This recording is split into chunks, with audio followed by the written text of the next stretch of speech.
Good day. Today, I'll show you how to edit and blur your background video in TikTok. First, open your TikTok application and sign up or log in for an account. Next, go to your profile and click the plus button at the center. Make sure to allow your phone to access your photos and videos in your gallery.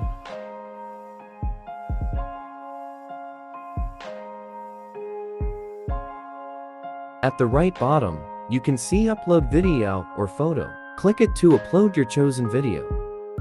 Next, this will take you to your stock videos from your gallery. Click your chosen video and it's time to edit. Then, click Next.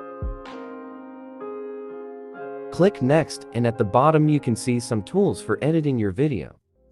Click the effects. At the bottom, you can see visual transition and so on. These are some instant tools to edit your video. Click on sticker and at the upper left bottom, click background. This will appear to your video and it will automatically blur the background of your video.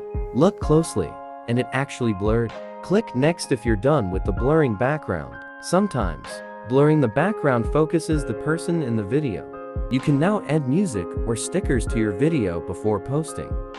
And by clicking next, you may choose your description now for posting your TikTok video. Make sure to add hashtags. Hashtags such as FYP takes billion viewers as you can see the total views. And then finally, after clicking it all, your video is ready for posting. Thank you for watching this tutorial. I hope you'll gain some important information. Make sure to like, comment, share and subscribe to this YouTube channel. Click the notification bell to notify you